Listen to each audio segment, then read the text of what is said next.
And welcome to the Restaurant Coach Podcast. It is the cure for the common restaurant. I'm not only excited, honored, thrilled, just over the top about my guest today. I have Ruth and Mark Mills from the Plough. Now, before I say anything else, when they speak, you might get the sense they're not from the United States.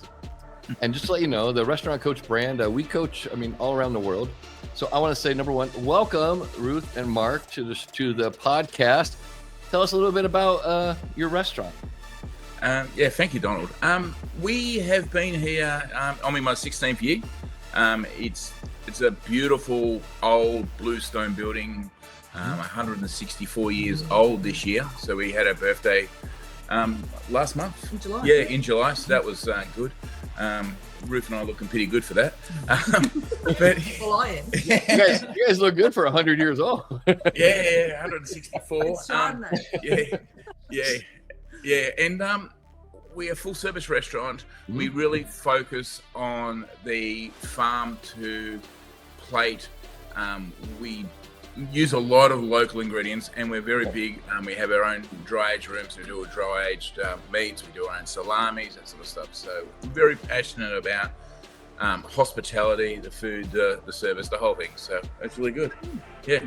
And my background is I'm from not from the restaurant industry. I'm a background graphic artist. Has been all my life. I've loved graphic design, and so he's one of the few restaurants around here that has our own graphic arts department. That's And it. so That's it. Yeah. neither the two shall meet. So I won't go in his kitchen if he doesn't come onto my laptop. And the arrangement's working so far. No, That's working well. How long you guys been married? 185 years? No. Oh. No. 10 years, darling. Yeah, 10 years. We've been You're here. starving. I love how Mark looks to Ruth for verification, like, how long exactly? Nah. It's been an amazing journey, and since joining the TRC method, the group, our business has changed a lot. It's really it's turned upside down. You know what I mean? We were going in one direction, and running the restaurant, the processes, the systems, the food, the service. That's the easy bit. You know what I mean? It's the hard bit is changing the culture to get everyone on the same page. Really cementing those the standards and getting everyone to meet those standards, and it has some challenges. And also for us to have the direction and focus, because as leaders, you actually have to know where you're heading. You can't just make it up as you go along. Yeah. So for us, we've had the confidence through the TRC method to actually have a guidance, and we could roll these out in the format that our staff could embrace it. No use bleating it and just saying, just understand it, just get it. You've got to live it. They've got to be able to build on what we're teaching them, or what we expect from them. Yeah. So you mentioned leadership, and I would, leadership is very, very important. What do you think, if you had to narrow down to, and I'll ask you each answer, have your own answer. What do you think is the number one trait a leader today has to have? You've got to be compassionate. You've got to care, but you're not there to manage. You're there to encourage, to help people grow. Make them the best person they possibly can. Everyone grows at a different pace, different rate, and you just got to work with them. You know what I mean? We've got some amazing guys on our team. A lot of young kids that are just dynamite. I look at our team now, and it's the best we've ever had in 16 years. I can honestly say this is the best, and not by a little bit. I'm saying it is. Oh wow! It's not. It's like. But I think it's because we've got depth. So we've got depth, and we've got upcoming senior members, and they're just in their infancy of being at the Plough. So we can actually have a growth program for them. These are 15, 16. I don't know how often we say to this young gun who's in the kitchen, how old are you? 15. We go, oh, fantastic, We've It's got like, yeah. you. You know, because they have no bad habits when they're young. I love mentoring, coaching, developing. because they're just like clay, and you can actually really pour yourself into them and then really help them really find out who they are, which is the big thing. Yeah. And I believe we have to, as a leader, I think I have to check in on my empathy, because everyone's here for a different reason and with a different set of skills. And you have to engage those and pick those to get them on board, I find. Yeah, it's true. Yeah. We all learn differently. Everyone learns. We know we've got our online training academy, so we try and put things up as an audio, as a visual, as a PDF, because everyone learns at different rates, and we can't just stick to the one version of the pedagogy. We just got to keep them ticking over. That's probably the biggest thing. When we came to you, Donald, and it's coming up probably 2 years now, is that the only way we taught was watch me, I'll watch you. Now let's go. You know what I mean? Now it's like we actually have this online website for our team, and it's both service team and culinary, and it's all the little bits and pieces and so it's got health and safety now. It's got health and safety as well. Yes. Tick off that box for the Australian government.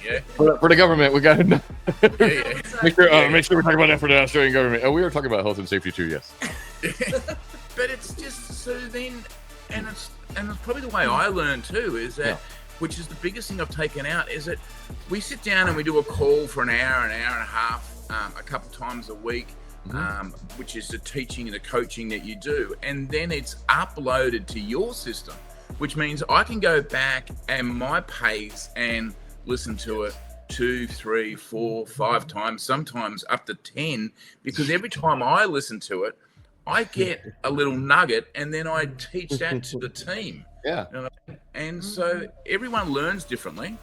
And Donald's always playing in the car. I know. Yeah. Every road trip.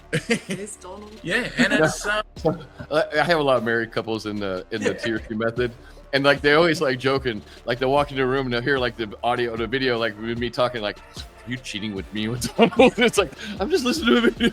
It's like they always like, "Oh my god," and it's made a huge difference to my growth. It's even improved my cooking, but as a leader, as a restaurant owner, like my background is I'm a chef. I've been cooking, 42 years, maybe 43. So the cooking is the easy bit, but to grow as a leader and to be leading the restaurant, not the kitchen, but the whole restaurant, what I mean?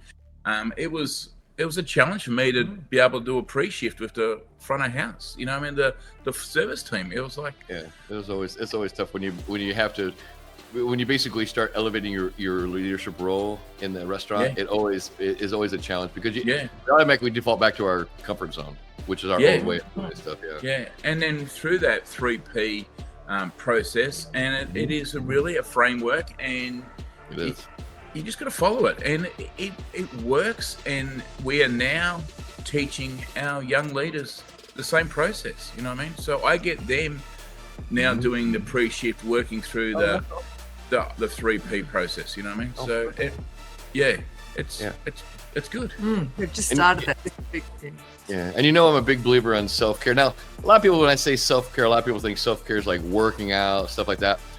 To me, self-care is anything that you do that helps you develop yourself as a human being. So, that could be going to gym, but also, you guys are very, very great about taking excursion, taking trips, and going out and wanting to learn and educate. Talk about some of the trips that you've been to lately, where maybe give an example of something you've learned to do, and then maybe something you learned not to do. And it's like we try and go to Italy every year, and it used to be France, but now it's Italy, and it's just to see Sierra Valley. Just to see that culture and the food and the history, and that's good. But also, when we're in Australia, we do a lot of these, get in the car and drive an hour or 2 hours and go to a wine region and learn and hang out. And like recently we went to a resort, beautiful resort, it spent hundreds of millions of dollars. It was gorgeous. And just the hospitality, the guy was right on point, but it was hospitality from the head, not hospitality from the heart. And he did everything right, but it just wasn't. Wow. It was service. It was service. It wasn't hospitality. Yeah.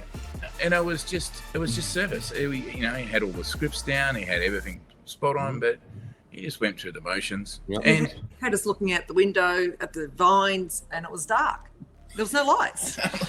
If you look out the window, you'll see the vines. Like, what vines? It's dark out now. It's dark. Yeah. He's going through the motions. Like, now you tell them to look out the window, and you make the hand gesture, and like, please look at the window, and you will see to your right. Yeah. Nothing. Just nothing. Yeah. And I have to say, and like a lot of people, like, hey, Donald, where do you get some of your inspiration for some of your training calls, stuff like that? A lot of my inspiration actually comes from the conversations I have with my members, like Mark and Ruth, and then they told me about this resort, and it had this disconnection between head and heart. So we actually did a full training about head versus heart hospitality, which I always say, like, I always want to give credit where credit is due. Is like, those things inspire me, because here's the thing, like, if you've experienced, or there's got to be someone else who's experienced the same thing, and then we have this connection, then we like to give the tools and the training and the coaching on how do you can close that gap and make that connection from the head and the heart. Yeah. And I feel within our restaurant, a year or two ago, it was very much hospitality from the head, and then over the last year, I suppose, we've just transferred from that head to that heart. But the thing about it is that it really improves the guest experience. Yes. And a byproduct of that is you have less staff turnover. The spend per head is up. Right? We lifted maybe 8-9% spend per head. Oh wow, that's awesome. Just from the staff, just giving that hospitality from the heart. You know what I mean? And once we got that change, and we talk about it in our pre-shift every day. You know what I mean? They probably look at me going, "Oh, here we go. That's done it again." Yep. But it makes a difference. You know what I mean? But now I make them do the pre-shift. I'm there. I'm going, look up. We're going to get it started, and now you're on the pre-shift. Yeah, let's go. That's it. And now that they're leading the pre-shift, they have to quiz their peers. So you tell me one way that you're going to increase your guest experience. Nice. So they're actually now having to engage amongst each other, because they have trouble role playing. It's one of those things that we need to do more of. But this is a really great opportunity to lift each other up. Right. That's so cool. They start. That's when So we talk about, in the TRC method, we talk about 4 levels of restaurants: bad, good, great, outstanding. And there's also a corresponding culture that goes with everyone. There's toxic, there's training, there's learning, and then there's leadership.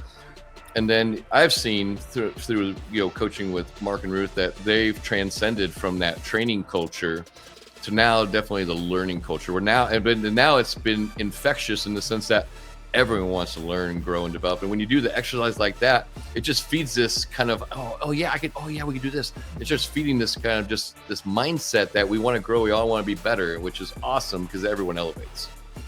Yeah, absolutely.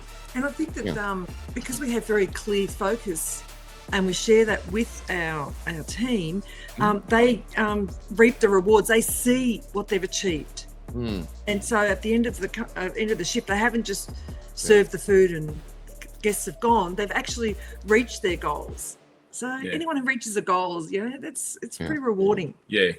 And they've really elevated the guest experience, and we talk about this every day. What can we do for the guest that they weren't expecting? Like a little amuse bush, and because we do our own salamis, we do these little lovely salami chips, or we do a pre-dessert that no one's expecting, and when it's someone's birthday, we sniff that out, and out comes a candle in the dessert, and just little things like that. Just make them just connect with the table, and just give them something they're not expecting. You know what I mean? Which is you talk about your handmade salamis. I'm thinking, like, can Mark smuggle some of those into the country with the summit, or you get flagged in? At customs, like. No, not doing that. No. Okay, all right. So there's a lot of coaching programs out there, especially nowadays. Everyone calls themselves a restaurant coach. Yeah. How would you say is like, how is the TRC method different from other like coaching systems or traditional kind of coaching programs? I find the biggest, and this is, everyone's heard this. You got to work on your business, not in your business. But no one tells you how to freaking well do it, right? This is right. They don't. We all know you got to work on your business. This is the thing with the TRC method. You break it right back to the basics, and it takes time. Like, this is not, I'm going to change my business in 90 days. It's not like that. It takes time, and everyone runs at a different pace. For some people, it might take a couple years or 4 years, whatever. It's basic, because you only get out of it what you put in it.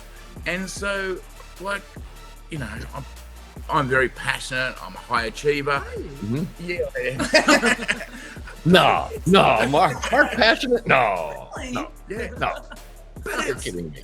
But you've got to, and so what you do is you set out these frames within frames, and you actually work through it. And as you grow and learn, you put another one on top of it, then another one on top of it, and all of a sudden you go, oh my God, like they say there's a labor shortage, right? Well, I can tell you, I'm in a town of 200 people, right? I am what we call right out in the, not completely in the sticks, but I'm in a really you're pretty close in the sticks, yeah, you're pretty close.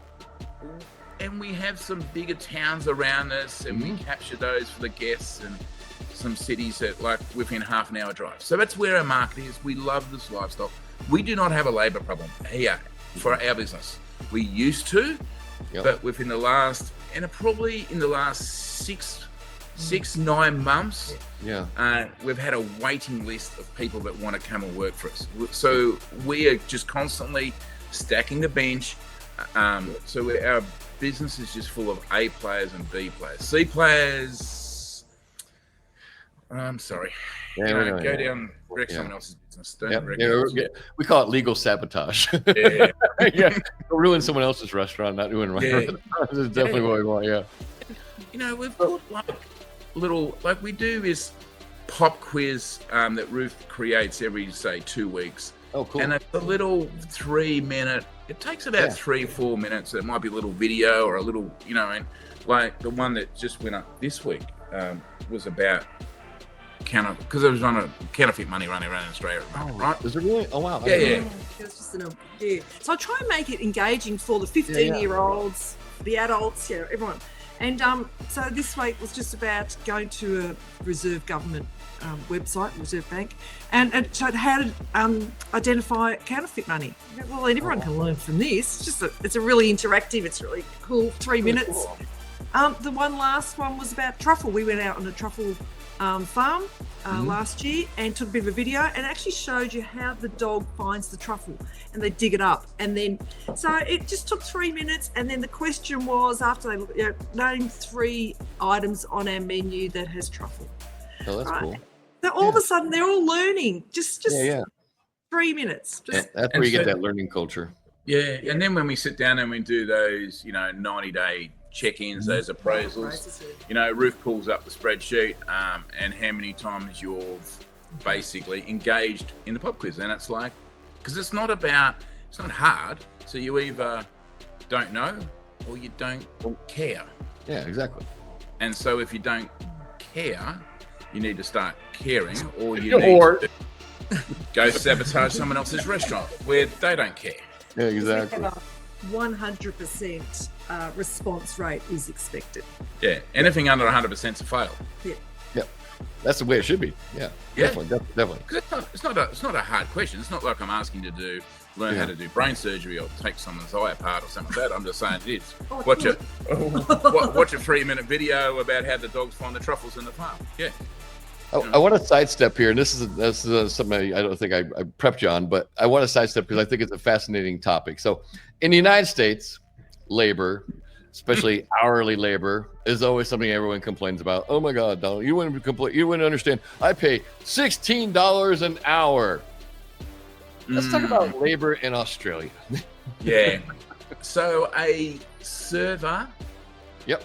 that is a casual, because they all want to be casuals, because then they can take Saturday night off if they want to, right? As laws in Australia are pretty tight, right? And then, what is it at the moment? It's I think on the weekends it starts around 38 plus 12% super, which goes into what you call your 401 or whatever. Yep. On a public holiday, right? For the guy that stands in the coffee shop making the coffee now, he's over 70 an hour, right? 70 an hour. Yeah, right. So we don't open on. Yeah, so we don't open on public Holidays. Yeah, we go to the beach. A holiday, we're closed. Yeah, we're definitely closed. Yeah, Yeah, we're going to the beach. Labor, and so when you're paying that sort of money, you cannot afford anyone that's not an A player, because they're out there. You just got to find them, attract them, look after them, teach and coach them, and then you will stick on. We haven't lost a staff member for I don't know how long. One's about to head off next week to go and do a musical. Oh, in Sydney. Yeah, but, right. but, For 6 weeks. but that's only for 6 weeks. So She's coming back. then she's coming back. But we don't really, we don't have a turnover. She's actually just joining. She's going to be driving to Sydney, which is about a 9-hour drive, and she's going to listen to your Audible book on the way up. Yeah. So she's really embraced it. She says, "No, I want to learn as much while I'm doing this musical." She's got a lot of spare time, so she'll come back and still in check with what we're doing. You know, they come back and they've forgotten everything. She won't. No, it won't. It's not that. So so labour is a big component of your expenses in Australia. You know what I mean? It is huge. The biggest. Yeah, you know what I mean? Yeah. Like I hear, like you've told me some of those states, the tipped employees so little. 13, yeah. Yeah, and I'm going, what states are those? Because I'm going to open up a restaurant because I'm killing. You make a killing here. Yeah. So, you know what I mean? Yeah, and there's a common thing we talk about in restaurant coaching. It's called prime cost. Prime cost is your food cost, labor cost. Yeah. And I would say, like, you got to pick which battle. If you can't fight the labor battle, like Mark and Ruth have, I mean, their hands are kind of tied because the government has a very lot of rules, a lot of regulations out there. So they realize, like, we can't really fight the labor battle too much. What the best thing we can do is, like, keep the staff retention, as much as possible, turnover low as possible.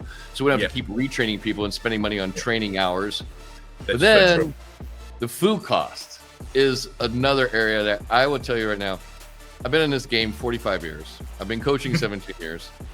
And like a lot of people, there's certain what we call belief systems. Belief systems are things that are like you just like little set rules or little barriers that you think it's like that's the bottom. That's the lowest you can go. So for a long time, before I met Mark and Ruth, I thought like 18%. I've had clients like 18% food cost. I thought that's the lowest. No one could ever beat 18. And then along comes Mark. Yeah, I know. Yeah. Tell them what your food cost is. It is running a little high at the moment. Basically, inflation over here is nuts. So we're running at 12.5%. 12.5, yeah. 12.5, yeah. That's now, what we're running. People are going to say, on this call, they're going to say, bullshit. They're going to say, no one can ever run that low. How do you achieve that level? We have this learning culture in our kitchen. We've always had it, that nothing goes in the bin without actually really looking at it and go, what can we do with that? So we're a steak restaurant. Yep. We have our own dry aged cool room. We break down sides of beef. That beef has trim. And so that trim gets turned into a bolognese, it gets turned into a meatball, it gets turned into a burger. Yeah. You know, it's all dry age, which means it's high end, which means I can get a little bit more money for it. You know, more premium money for it. Right. Yeah. We're making ragouts. So we have steaks on their menu that are in the $70 mark. They're dry aged. Mm-hmm. That's good. We have some that are in their high 40s. We have some in their low 40s.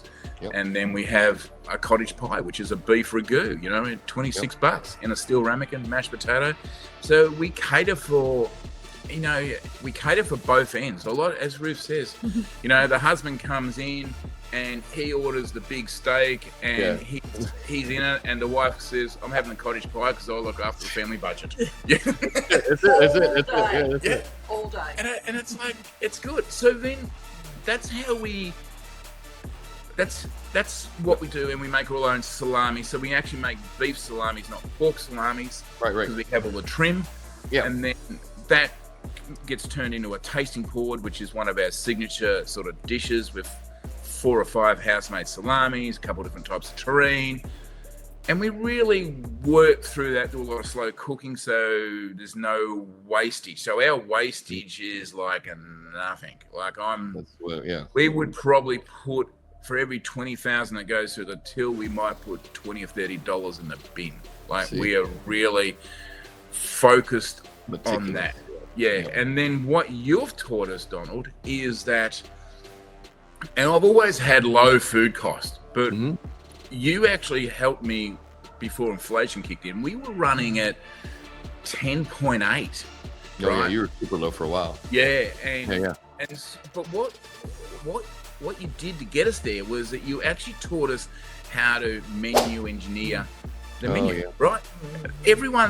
You hear, you got to engineer your menu and blah, blah, blah. That's not about putting a freaking dollar on everything. That's just bullshit. That's crap. It's lazy. That's lazy. That's lazy. That is definitely lazy. That's lazy. It's looking at your point of sales for the month or the quarter, and then analyzing what sells and what doesn't sell. But before you do that, you have to know what everything costs you. Exactly. And then if something has got a high food cost and it's not selling much, piss it off. If something's got a high food cost and you're selling too much of it, you've got to bury it in the menu so no one can find it, right? And then you've got to find stuff that has got very, very low food cost, right? And then you've got to put that in a place where that is what you sell. So when we, like, our Italian meatballs is a complete byproduct, right?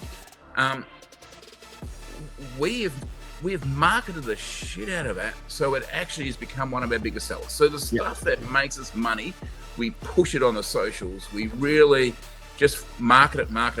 You know, and that's a huge mistake restaurants make. Yeah. Like if you look at their social media, most of them, if I ask them, hey, what's the profitability of that? They have no idea, but they're promoting it, and it could be that's why they're bleeding out money, is because you're making busier. You're making items that are not profitable more popular, which is just buries you. So we always have that rule, is that we always take the items that are like our most profitable, but not maybe popular, and we promote the hell out of them like you guys do to make them popular. Now they become stars, which means they're high profit and popular, and then they stay. Yeah. So anything that is made with a byproduct, which is what most chefs are trying to be, right? I've seen it all my life. We then just promote the crap out of it. So when we I'll give it a little bit chefy for you, Donald. So we make our red wine sauce from the bones. So we don't buy bones in for our red wine sauce. And then we make the stock, and then we get the trim, and it goes into the pot and cover veggies and wine, and then stock on, and then reduce it. And that becomes the perfect red wine sauce, demi-glaze. But then all that veggies and the meat, there's nothing wrong with it, and then that gets turned into a cottage pie. So every chef, and I used to do it myself for bloody 30, 40 years. Oh, I've done it too, man. 40, but just throw it in the bin. It goes in the trash right away. Yeah. Oh, we got the stock out of it. Oh, what do I do with all the stuff left over? Just throw it in the trash.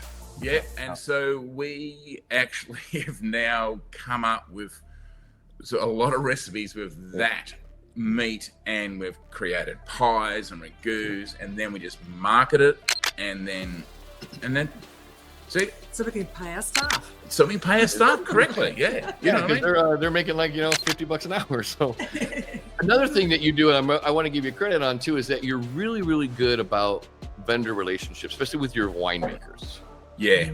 Where a lot of people look at, so a lot of restaurants have this adversarial kind of relationship with their vendors. Like, they're trying to screw me over. They're trying to take advantage of me. They're trying to, rip me off.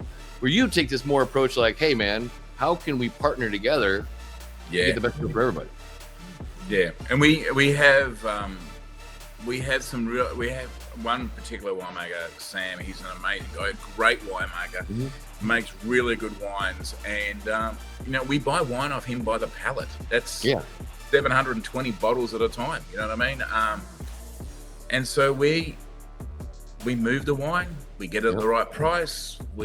That's what's we offer by the glass, and that's the majority of what people order by the glass. I don't know, like a lot of places they have this wine. I've got a 300% markup on it or 400%. I'm like, man, really? Why bother? Why? Seriously?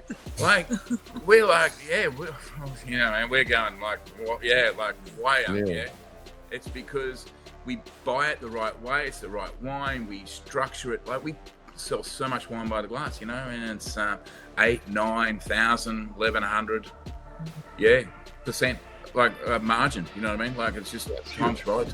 And we have to, because we still got to pay us. Because we're going to pay our stuff. You got to pay us. Yeah.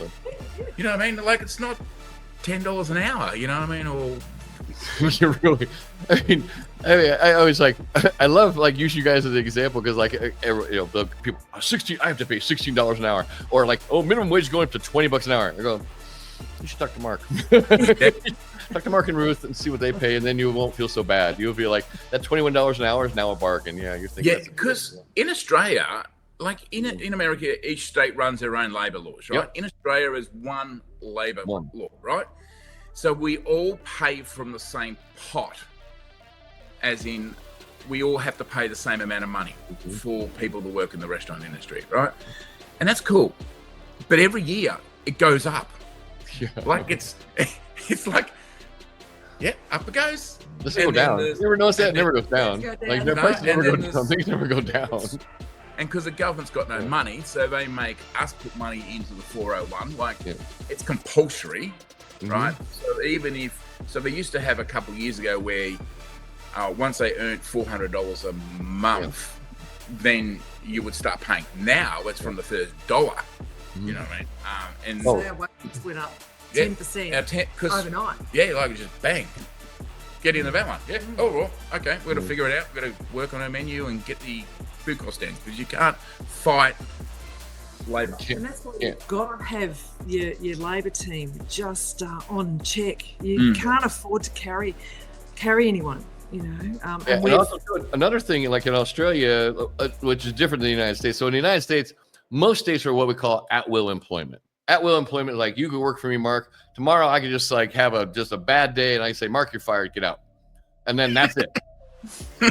At-will employment. At-will employment is it's basically either of us can terminate our working relationship and no harm, no foul. Everyone just walks away. Where in Australia, there's a lot of labor laws, and there's also contracts available too. Yeah. So which makes it again.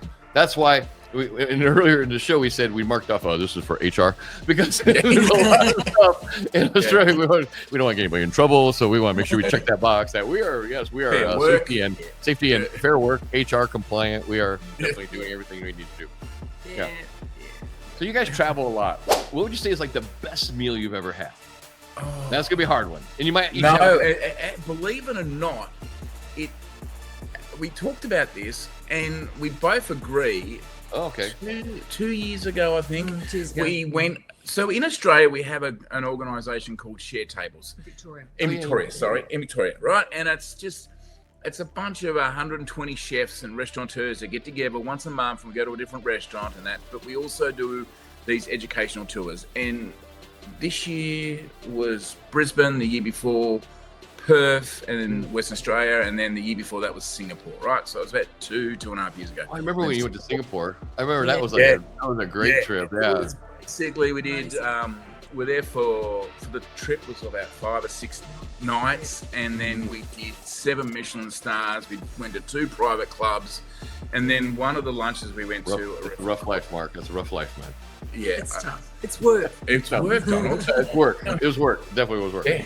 And we went to a restaurant called Odette in Singapore. It was on point. It was, it was just at a whole different level. You know what I mean? The food was amazing. It was a small restaurant, only seated 36 or 38 people. So obviously, when we do these trips, the numbers are capped to the smallest restaurant. So, but it was pretty. spectacular. We were so enamored by it. We even drank the glass of Sauv Blanc that they offered. Yeah. But don't tell anyone. But it was. We'll delete that out of the podcast so no one knows that you had that. Yeah. Yeah, we're Chardonnay drinkers. Yeah, and it was, and I really believe that restaurant came into our lives, and we think about that all the time, about what they did and how they made us feel. Yeah, that's a bit right there. Yeah. Yeah. It's really, it was really. Technically, yes, perfect all the way through, but the way they made us feel. There was one girl that was with the group, and she actually uses her knife and fork back to front, like knife in the right hand, fork in the left hand, right? So that's how you normally do it, but she's back to front. The waiter picked that up on the first course, and for the rest of the day, sat her silverware that way? Yeah. Yeah, I know, and I'm like, oh my god, that's hospitality from the heart right there. That's like noticing and making adjustments. Yeah.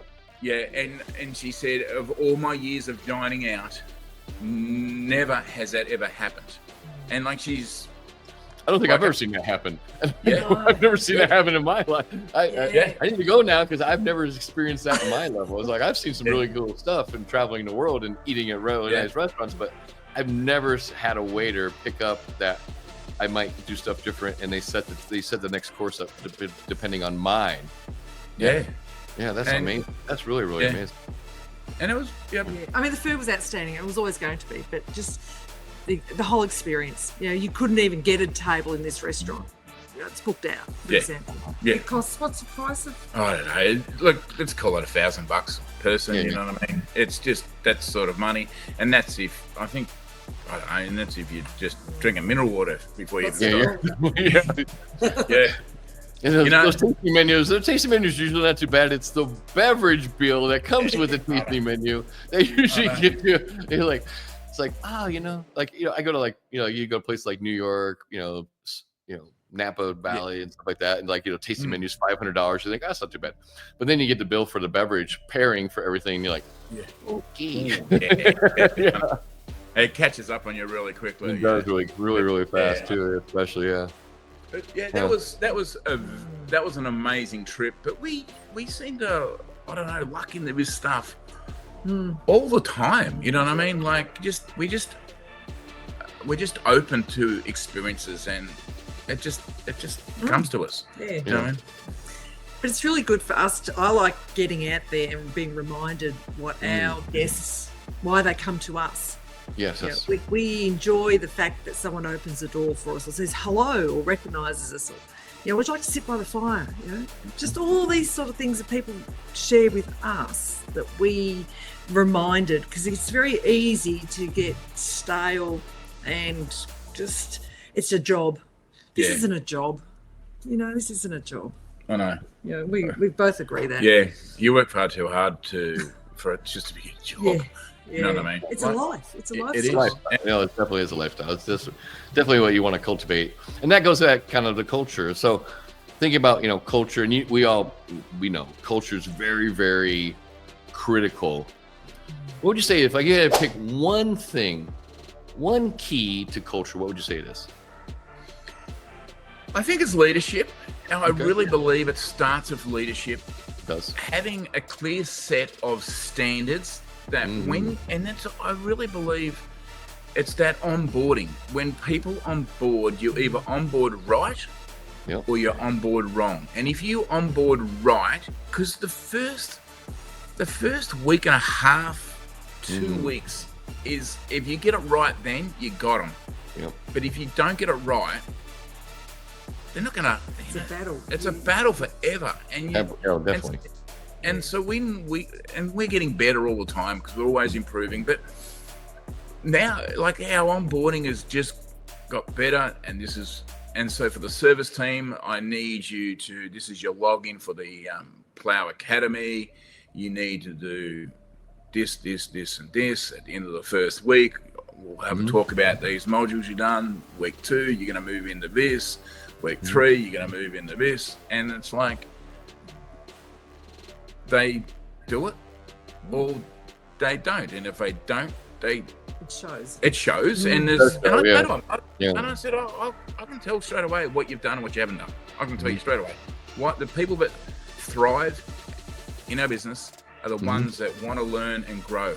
The ones that don't do the work, and we're not talking a lot of work. We're just talking, just find 10 minutes here and there. You know what I mean? The ones that don't do the work, they don't last. They don't last. They can't keep up. They just, sorry. You know what I mean? That's just the way it is. I'm sorry it hasn't worked out. This is not on me. This not on me. This is on you. Yeah? It's just working. Yeah, that's it. Yeah. So I'm going to ask Ruth a question, and it's directed about Mark. So Mark, just kind of hold still for a second, right? So Ruth, how have you seen Mark change over the 2 years that we've been coaching in the TRC method? What is, like, you say, with like a couple of the most significant changes in how he has become, a leader? He's always been very passionate about what he does, but he hasn't had the method to bring that passion out and to share it with our team. There you go. So he's had a long history of, doing like Amway, all those sorts of leading leadership in the past. So he has an opportunity, and he's got a history of learning and building, but he hasn't had that method to, okay, this is what I want and this is how I'm going to do it. Yep. So now he has those put together, and it's really lovely. It's just delightful to see him, I've seen him really grow over the last 2 years. Yeah. It just is, number one, he's calmer. Number two, he's definitely a lot more, he listens, he's definitely has a lot more of a listening thing. He takes a lot of notes. He actually has become, I always say that Mark to me has always been a great example. He's like the ultimate professional because he's a student. Yeah, he doesn't act like he knows it all. He actually comes open, like, and we do 3 group calls a week. We have a Monday call, Tuesday, and a Thursday call. Mark's on every call. Mark's always early on every call. I think there was one time he was late for a call, and my other coach, Michael, we were like freaking out, like, oh my God, Mark's on a call. What happened? Mark, they got in an accident. We're like worried about it. We're not getting ready to text. We're going to get on WhatsApp and text Australia. Like, oh, Ruth, what's happened to Mark? He's not on the call. He's not 5 minutes early. What the hell is going on? Yeah, because what people don't understand, I got to get up at 5:30 in the morning. Yeah, that's another thing they don't understand. Is like Australia time's a little different. It's like time difference. We do calls here at 1 p.m. Pacific Standard Time, Monday, Tuesday, Thursday. Yeah. Mark is up 5 a.m. and he never misses a call. Yeah, they never miss their one-on-one calls either. Yeah, it's like, we're paying the money. Why would you want to miss it? Like, you don't know what you're gonna hit. Like, sometimes. Sorry, I'm going to interrupt, but it's not so much paying the money; it's the value that we get out of it. Yeah. Right? Mark wants this. Yeah, he wants it. It's not just a transactional. Oh, I've paid the dosh on A's or front up. Yeah, it's so true. At the end of every call, how was Donald today? Oh, wow, today, every single call. One thing I always try to do is, like, especially, I have people who've been in the program, like you guys have been in 2 years. I have people like Stephanie and Matt, they've been in the program 6 years. One of the things I always want to do is I always want to bring fresh stuff. So we're always looking at things. So I always say my job as a coach is to give you more and more tools. Now, some of the tools work for you. And yes, I always say, like, if the tool works for you, that's your tool. You keep it. It's in your toolbox. If you look at that tool and say, Donald, I don't really works for my concept, for my location, my country, whatever I'm at, then you toss it aside because it's not valuable. And if it's not valuable, you won't use it, so you just get rid of it. But I always say, like, my job is to bring lots of information, lots of tools, always keep it exciting, always keep it engaging, always keep you learning and growing and developing, because when you stagnant, I know it's going to be a slow decline. So I always try to keep it fresh all the time. Yeah. The other thing is, what it's important that if I get involved, if the people out there, and I really believe everyone needs a coach. Everyone needs a little bit of a nudge, a little bit of help, right? You might be your restaurant concept, you might be front of house, right? But you're bleeding out because you've got no idea what's going on in the kitchen, right? Well, you have the tools to teach people what the hell happens in the kitchen and why they're bleeding out. For me, my background was culinary. I've always been in the kitchen since I was 15 years old, right? So that's easy So you've got tools to help me become a better restaurateur with the service team. You know what I mean? And like you have over 2,000 hours of video training, right? No, we have a lot. Yeah, but I spoke No to one a can guy. get bored. I spoke to No one a can get guy bored. in our restaurant, I don't know, 2 months ago, and he was saying, "Oh, I'm a coach and I'm this and that." And I'm like, "Oh, fantastic! You obviously do some video training." And that, yeah. I said, "How many hours you got?" He goes, "Oh, about 5." And I'm like, "Oh, my coach has got over 2,000." And I said, "Our online training academy that we have has got probably 100 hours, and we're just getting just for your own restaurant." I know you guys have done a great job of building your own training library, and you've got like a lot of videos, stuff like that. Yeah, and so it's so for anyone that's out there, what you're saying is you just pick what you need at the time. So obviously it's all about the culture and getting that leadership and that culture and getting the standards and all that. But once you've worked through that, you just work through it, and at the pace that you want to work. You know what I mean? Which is really important. But you've got the tools. Lots of coaches out there. Oh, you got to work more on your business, not in it. Like, how? I don't know. Just got to do it. Yeah. Or just do it. I always love that. Or just do it. Just do what? Just let everything fall to the side and just sit in the office and work on my business while everything goes like they're like starting fires out there. No, I don't think. Yeah. And it's what that TRC method is. It's the tools that it is a method. Yeah, it is. It is a method. Yeah. And it's funny you say at the start, everyone jumps around and has a look at all the shiny tools and that. They do. Yeah, I was one of them. Yeah. Everybody does it. I do it too. You know why I say that? Because when I sign, I have coaches too, and when I get a coaching program, I jump around too. It's like, oh, I don't want to do that. It looks boring. Who wants to do I want to do that fun. That looks fun. Let's do that. Yeah. And then you realize that, all right, there's a method to the madness, and if you follow, and what do we always say? If you want to win the game, just gotta follow the frame, right? Yeah. It's like, I want to re-engineer my menu, but you don't know what anything costs. Like, fair dinkum. Like, what are you going to engineer? You don't know what you're doing. Yeah. So how do you guys deal with stress? In the moment or long term? Yeah, both. We try and take a lot of little breaks. You guys are good about that. You guys are one of my favorite members who would take like little getaways. Like you jump off to that resort, you take a little time off. Yeah, you guys are great about that.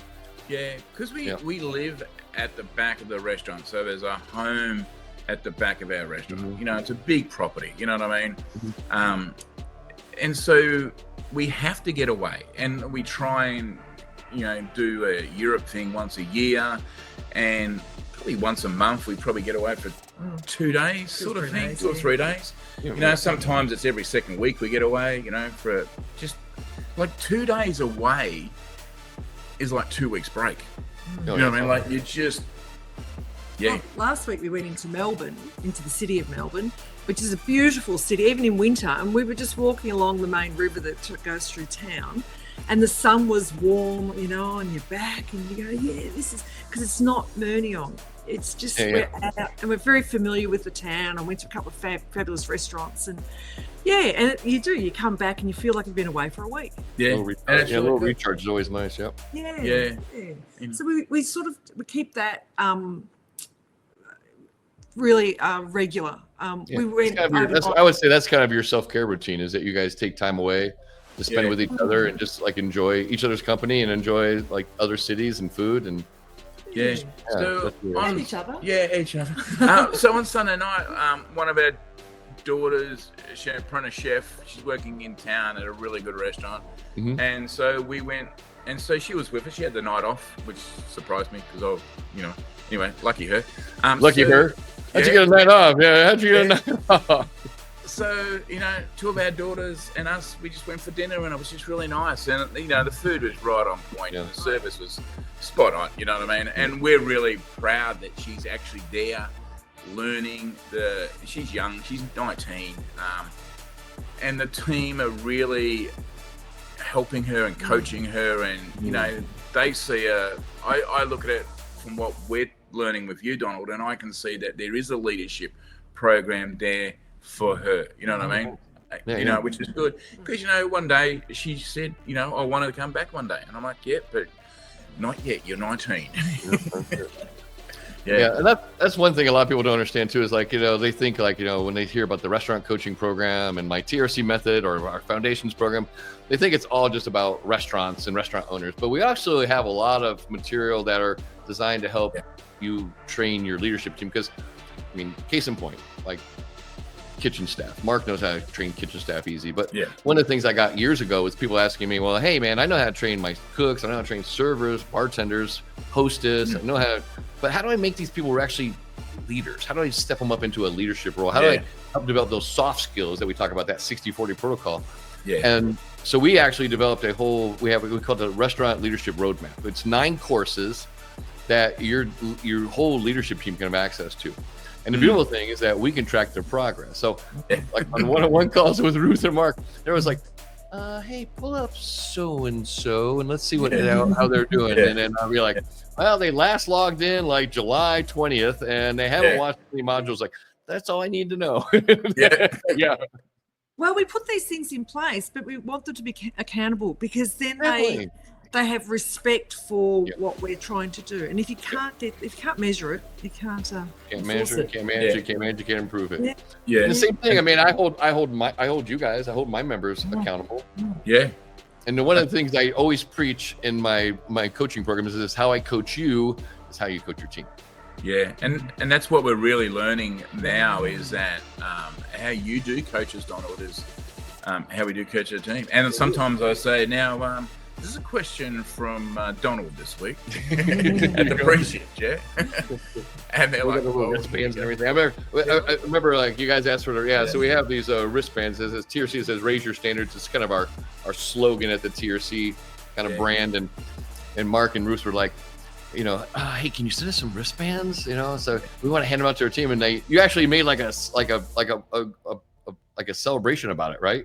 Yeah, absolutely. Like a one-on-one with the staff appraiser. And at the end of the staff appraisal, we said, this is a gift from Donald, just to reinforce that what we're going through, and that you got to wear it. It's part of your uniform. Yeah.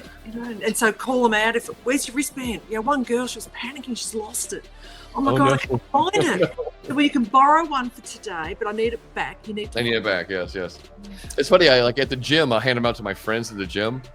And like, they'll see me at the gym and they'll automatically hold their hand up right away. Like, I got my wristband. They're like, all right, it's okay. I trust you. Yeah. Our personal trainer, he's got one. That's right. He actually posted on social media. I thought it was yeah. And then one of the other girls that works with us, she's doing dancing. She's studying dance and that. And she was at the dance studio. They were doing a warm up and that, and she had her phone go, because they all film themselves doing their dancing and stuff. And she put her wrist down really low to the floor, and you could see it. And I'm like, that's right. I love it. Brand. My plan is world domination. So that's my plan. That's my evil plan, is world domination with the TRC brand. That is my evil plan. But it's important. We're infiltrating Australia for you. There you go. Yeah, no, and that's my next. We're going to infiltrate Australia. Yeah, definitely. Yeah. What do you think is one thing restaurants, or maybe a suggestion, a topic, a tool that restaurants can do now to make more in 2025?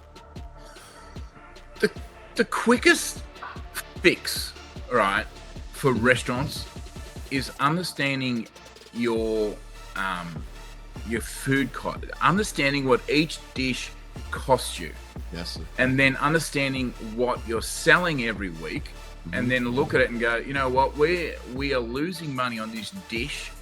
We are selling too much of it, so we can now make a decision what we do with it. Like, you can either get rid of it, you can put the price up, you can adjust the portioning size, you can bury it in the menu so no one can find it, and and that's a whole different psychology. There's all, you can put stuff in boxes to highlight the stuff that you want to sell. Yes. Or you put something in a box to highlight it so you don't sell it, because it's too expensive. So it's that like graphics can stimulate sales sometimes in a good way, sometimes in a bad way if you don't know your menu cost. So we had the dishes that we actually have the highest food cost on is our dry aged steaks. So we highlight them, and then we highlight the price, and then they go, wow, they've got this, but I'm going to have that.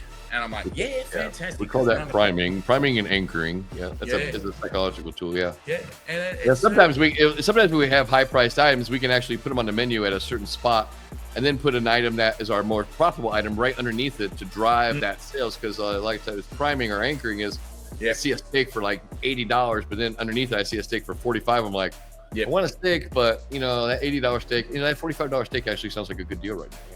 And we do that all day, every day. And then obviously we have all the byproduct from breaking down our meat ourselves. And then anyway, that's a whole different story. But I really believe the quickest way to change what's left at the end of the week is to understand what stuff costs and just work out how much of you're selling it. And because it's easy fix. Because most people run 25-30% cost of goods, right? Easy.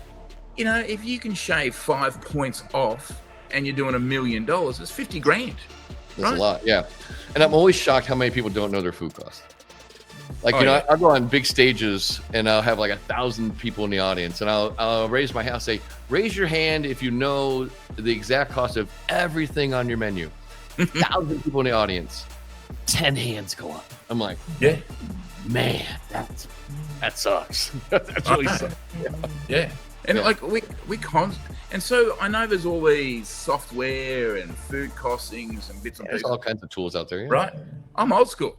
I'm the spreadsheet, right? Yep. I get my phone out and I look at the cost of something in, and then look at how many portions and what was the wastage, and then I really analyze this protein cost me this. I've got this trim whatever left over, which is gonna then so I'm old school, that's just the way I am, one day my daughter will come in and she'll be new school and she'll be paying some tech stack she'll be in some software company to run the software for it. So when you were little kids, now before like you got into the restaurant business, before you were 15 and started working in a restaurant, Mark, when you were a little kid, what'd you want to be when you grew up? I actually remember this. I actually had a picture of a fighter jet on my wall because I was going to be a pilot then. And then I realized that I was never going to be smart enough. So I was like, and I just love, like at school, when you're doing home economics, and I'm like, I like this cooking stuff. This is good. You know what I mean? Licking the bowl and that sort of stuff, because that's what you did when you're, 13 and 12, you know what I mean? Yeah. So, and I've just always just loved it and cooked. How about you, Ruth? I always wanted to be a photographer. Did you really? My dad had a beautiful Leica camera, and I was allowed to use it, and we'd process, our own photography photos in the dark room. And but then I realised that Mum and Dad could not afford to send me to uni, so that's when I started doing an apprenticeship as a compositor. Did you know in high school? And you probably don't know this, but in high school, I was in a small town. I was actually the local sports photographer for the newspaper. I was, when I was in high school, I was like the local, the newspaper, the town newspaper hired me to be the photographer, and I would go and take pictures of all the football, all the sports at the high school games, stuff like that. And then they had a dark room. I would develop all the pictures. I loved it. I actually, at one point, I thought about going into that a little bit, but. And not to beat my father up too bad, but he's long gone. But I guess I can now. He told me this is how parents have a big influence on their children. He told me you're not talented enough. You never make money enough, and you never be good at it. You might as well just give it up. So I gave it up. Yeah. Oh yeah. And then he just dragged me around the kitchen. When I was a little bit of a kid, I wanted to be a zoologist. I wanted to run a zoo. Yeah. Yeah. Good heavens. Yeah. Well, we feel like we do sometimes. Welcome to the restaurant business. Yeah. It's the restaurant energy. Yeah, that's it. Yeah. It's like, what's that? Oh, there's that old line. Don't blame a clown for being a clown. Ask yourself why you keep going back to the circus. That's the restaurant business right there, right? Yeah. So if you came with a warning label, what would your warning label say? Mine is just, I'm just passionate. That's it. You are passionate. I'm driven. Yeah, I'm driven and I'm passionate and I just want to, that's it. That's my warning label. Yeah. How about yours, Ruth? Mine would be, don't bullshit me. Little stickers for you. Don't bullshit me. Yeah. I know. That's so true of Ruth. Yeah, there's no bullshit. Yeah. Right. She'll call me out. She will. So you've known me for a couple of years. If you had to say what would be my warning label, what would you say my warning label is? Get out of my way. Sorry, it's more you're either with me or you're not with me. But if you're with me, let's go. And if you're not with me, just get out of the way. You know what I mean? Yeah, I actually have that little sign in my office, my other office. It says, "You're on my side, by my side, you're in my fucking way. Choose wisely." That's it. That's the one. Yeah. That's what it says. Yeah, you're on my side, by my side, you're in my fucking way. And it says, choose wisely. And here's my thing. I don't care what you choose. I just want you to choose. Yeah. And same thing with coaching. You're all in or you're out. That's the way I look at coaching. Yeah. Because my biggest thing is I get paid to get people results. And if people aren't going to do the work, do stuff, then just, go find one of those. Go find that restaurant coach has only 5 hours. I mean, that's more your speed then, You should find that guy and hook up with him because that's a little bit more your kind of tempo that you need. But if you want results, massive results, you want to jump in the Tier C method. It definitely does work. These two right here, Ruth and Mark, they are examples of what happens when you take the system and actually apply it. You do get the results you want. Yeah, absolutely. It's huge. There is a labor crisis, not in Australia, everywhere in the world, right? Everywhere. Except for Mignon, right? We do not have a labor problem. You know what it really is? I was like, people say there's a labor crisis. I said, no, it's a culture crisis. Yeah, absolutely. There's no leadership. The culture's shit. Yeah. And even after, you say 2 years of working with you, it's not like it's coming to an end. The more we work with you, the more we've got to work with you. We've just got so much to do. And that's the beauty of it. And it's not I'm not overwhelmed anymore. It's a case of, no, I'm ready for the next. I've cemented that level. I'm now moving on.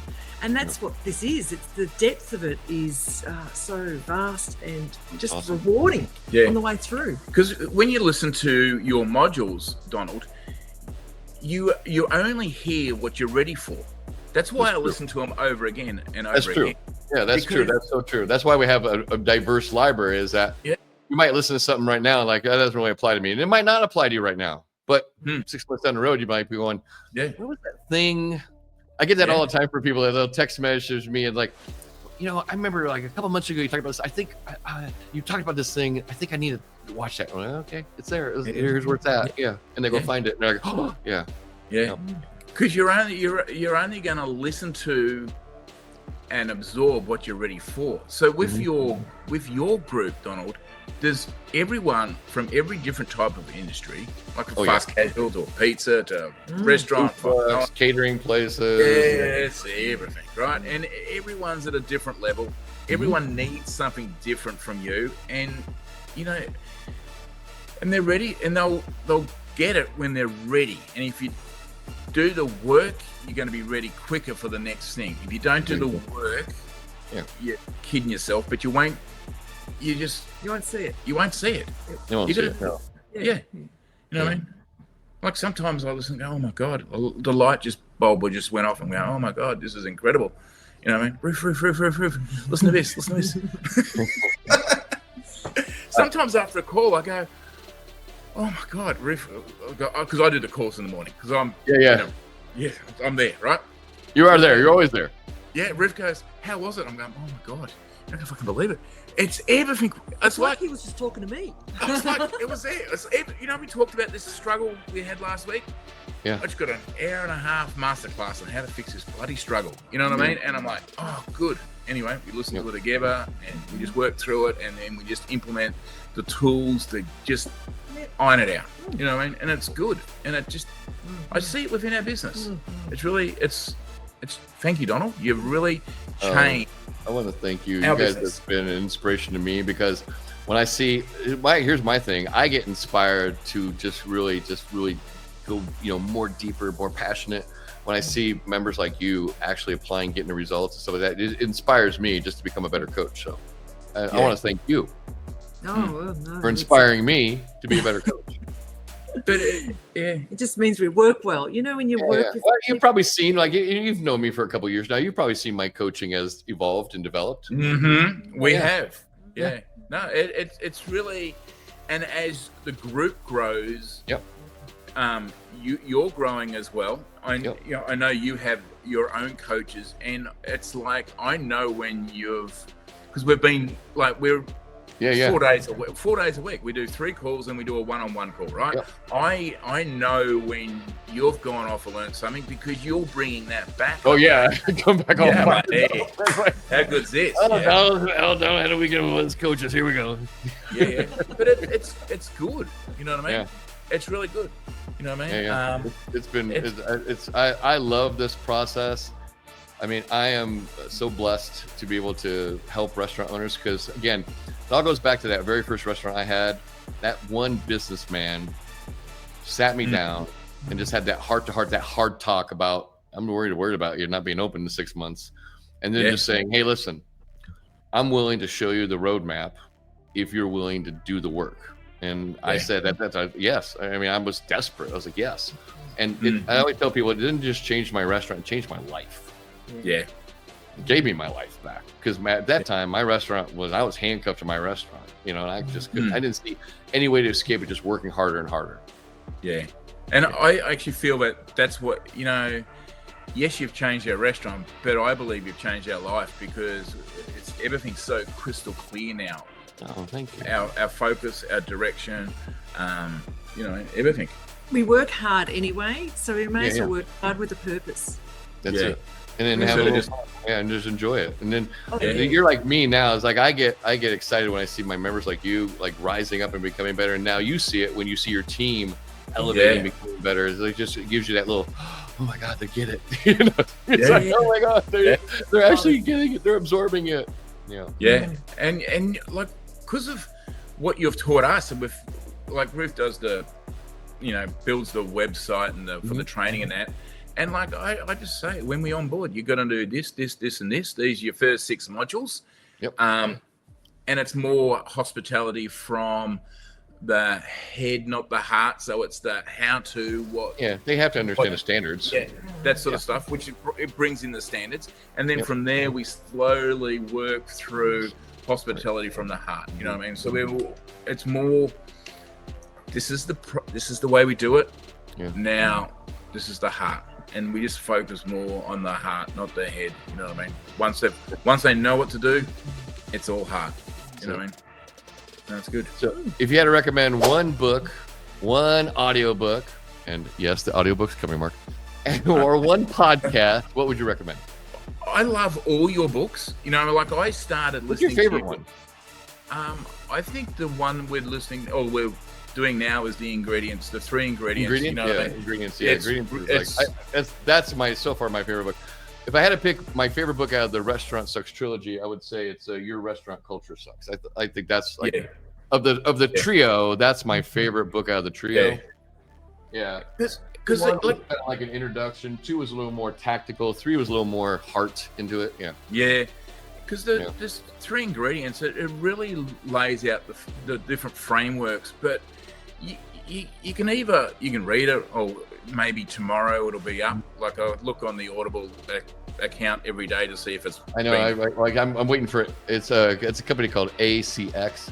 I keep looking for my email from them to say your book's approved. I'm like, I keep it every day.